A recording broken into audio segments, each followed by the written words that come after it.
ano po yung health concern nyo dati? Ano po yung meron kayo?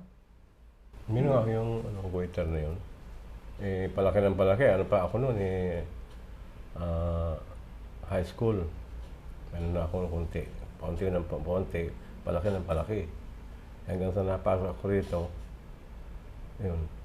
Hindi ko na maintindihan kasi wala, bumubuko lang naman eh. Okay. Aba nung bandang huli lumaki na lumaki.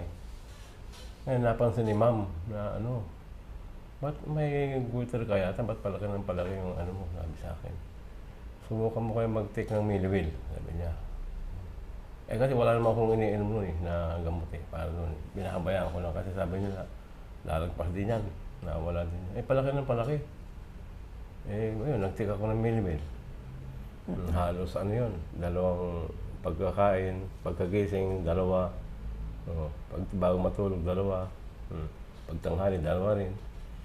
Kasi sabi ni ma'am, sige, basta inom ka lang, inom. Yun lang. Tapos nung mga bandang lumipas lang mga 3 buwan yata yun, mga 3 months o 4 months. Parang nawawala.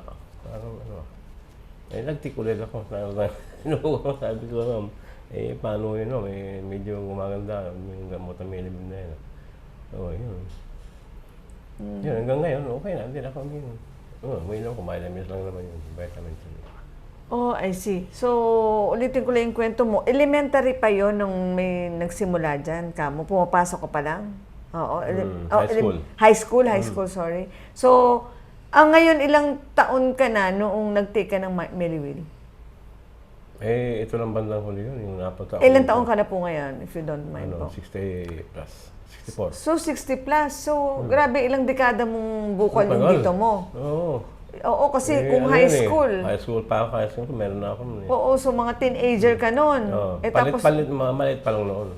Tapos ngayon, senior ka na. Pero nung senior ka na nung nandito ka kay ma'am. Hindi. Dumating ako rito ka ma'am, may 20 years, 21. Okay. Pero hindi pa kasi obvious yung mo. Hindi halata. Okay. So, wala kang ibang tinake na gamot maliban sa Miliwil? Wala. Wala namang gamot yan. Hindi ko naman kinonsulta yun. Hindi mo ikinonsulta? Hindi ko na kinonsulta. Basta nakakita ko lang na kasi sabi nila, maawala din yan. Pabukol ng pabukol. Palaki ng palaki. Ngayon na nakita ni ma'am. Sabi niya, itik mo kaya, subukan mo kaya mag-Miliwil, sabi niya. Okay. So, yun. Binigyan ako ng ilang kahon.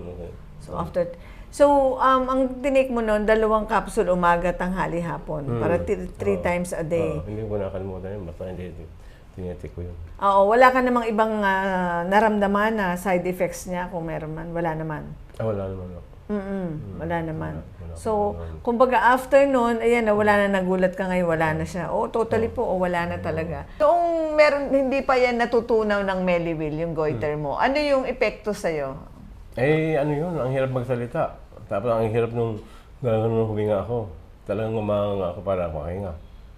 Kasi ang hirap para bang yung bukol na, sa tubo kasi nasa loob. Kaya minsan, sabi sa akin nung naku yan dong, yan? Sa loob ang tubo niyan. Kaya ganyan yan, sabi sa akin ng mga driver. Anong ginagamot mo? Wala. Sabi, inumin mo lang ng tubig, marami. Yun yung mga pinapayo sa'yo hanggang sa nakilala mo si ma'am. Ayun, okay. So ngayon, kamusta pakiramdam mo, Baldo? Okay naman, wala naman ako naman. So masarap na huminga. Wala na mga balakad dyan, wala ka na nararamdaman. Wala na nararamdaman, kaya ganun. Ayun, normal na normal. Nakakaya na akong gusto, wala akong inisip. Ayun, praise God. Salamat sa Diyos. So ngayon, i-recommenda mo ba ang Miliwil sa iba pang mga may karamdaman din based doon sa iyong karanasan? Oo magaling. Bilhin mo, nawala yung bukol dito. Palaki ng palaki yun Yung nag-take ako ng Miliwil, yun, medyo hindi ko na masyadong naramdaman na lumalaki yung bukol dito. Hanggang sa nawala. Hanggang sa nawala, ayun. Thank you po. Thank you po. Ayan.